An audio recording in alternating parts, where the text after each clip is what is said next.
Been the kit man for just over 5 years, and I've seen quite a lot in it. We were obviously bottom of the league. It was a very tough time. Everyone has a part to play. A kit man at any club is someone that the players can always go to if they need to and know that they're always there for them. Obviously, growing up as a 5-year-old kid and had to work for the club that I've supported since I was 5, it's a job that I cherish and a job I enjoy every day.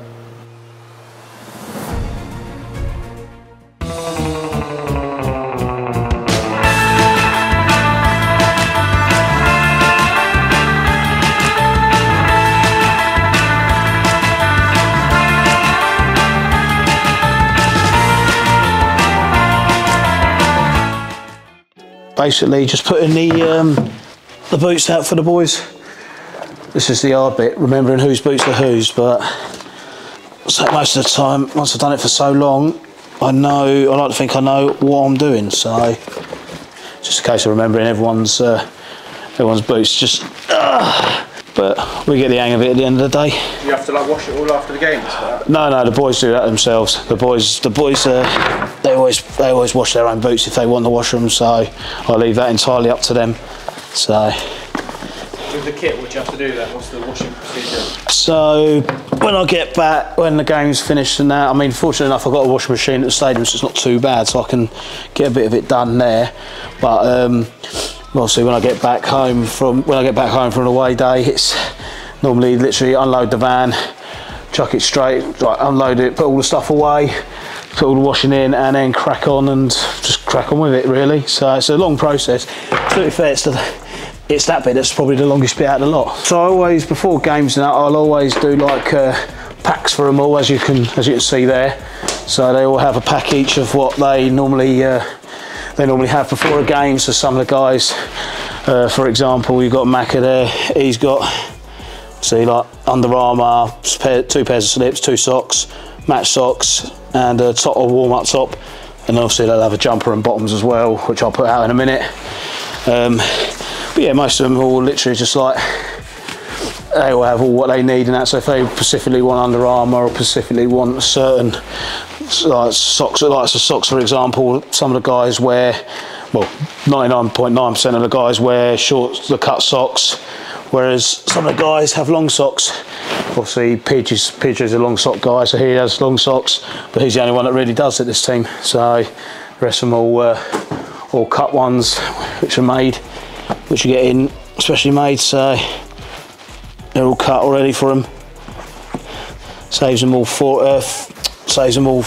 going funny in the wash.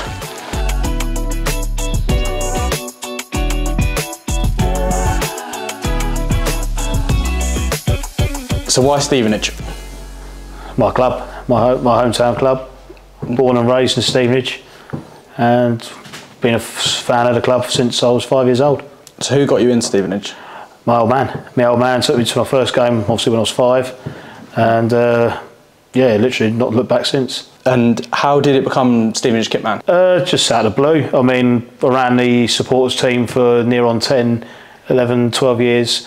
Got a call out of the blue just saying, look, would I be interested in a job? From the old CEO at the time who I knew from Stevenage, and he said, like, would you be interested? And yeah, the previous job I was there for a long time, and I've just fancied a change, and it was the right time. When you first started, what were the struggles, and who taught you being a kitman? Well, basically, I just got thrown in the deep end, to be fair.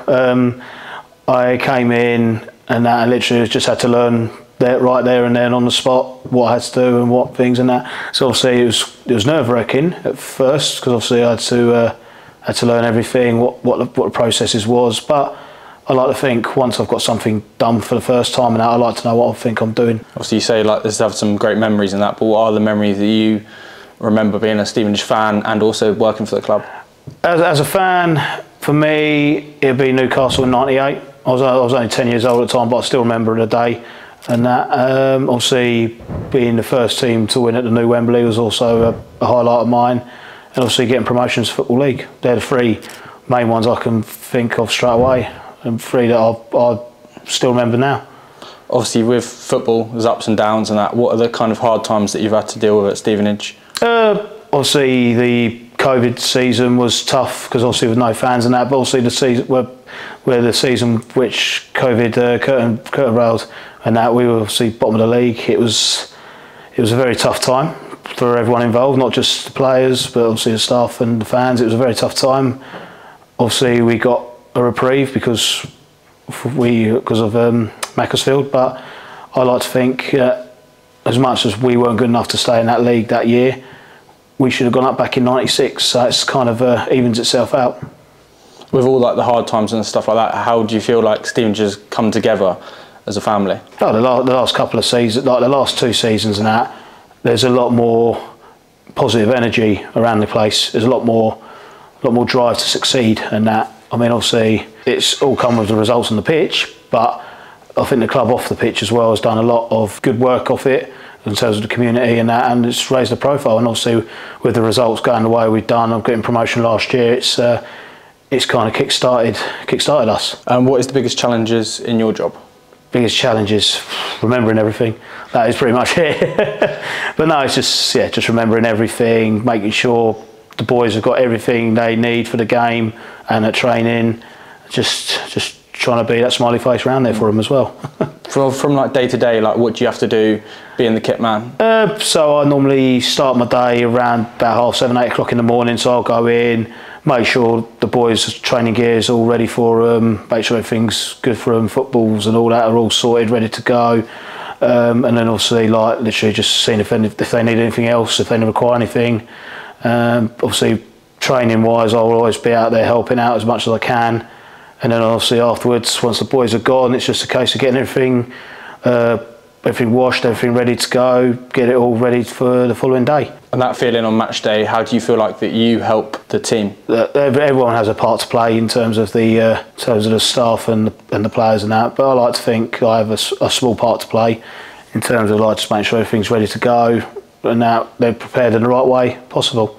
Obviously, we've seen on like Soccer AM, you've got the unbelievable first touch. How much do you think that other players, obviously, that they look at you and think, oh, it's just Keith doing the kit? Well, that touch still hasn't got me a move else anywhere. So, but no, I like to think. Funny enough, most of the players, like new lads that have come in, have actually seen the clip. So they always say to me, "Oh, you still got it?" And I was like, "Nah, I never had it, to be fair." But no, I like to think that a kit man at any club is someone that the players can always go to if they need to, and know that they're always there for them. And I feel like every kit man that I've met have been similar to what I am, and that.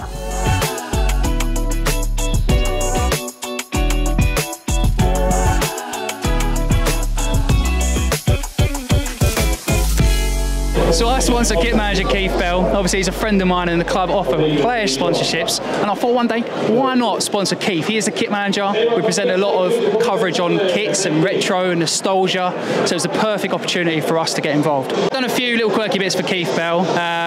Bristol away, we announced a sponsorship with a huge life-size cardboard cutout of Keith, and the following season at Tranmere we got about 50 fans to all wear face masks of Keith, and in this season we finally released a Panini sticker of Keith Bell. Kitman role is hugely important at any club.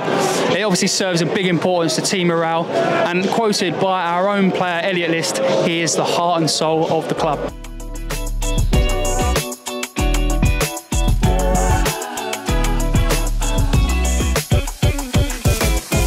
What is one thing that you love about your job?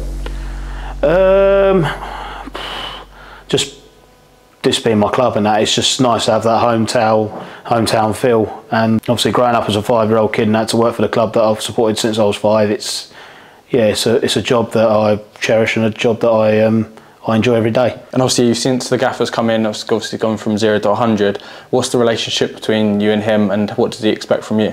No, the gaffer's good. The gaffer's good. He's old school, but he's really good, and I get on really well with him. He's demanding, which obviously I expected and that. But no, I like to say I like the fact that he's like that, and he just says it how it is, and sometimes you need that. And that, and like I say, I've got on well with him, and that I've worked with him now for just over 2 years. So but no, like I say, like he respects me like I respect him. It's a two-way thing, and that. And no, I really enjoy working for under him. And how much do you think that he's helped like progress the club and the team? Yeah, well, he has. The results don't lie, do they? So like I said, he's been round. He knows what he's after and that. And like I say, like the results have shown that the team he's got and the team he's working with is good enough for League One. It's good enough for League. It was good enough for League Two last year, and it's certainly good enough for League One this year.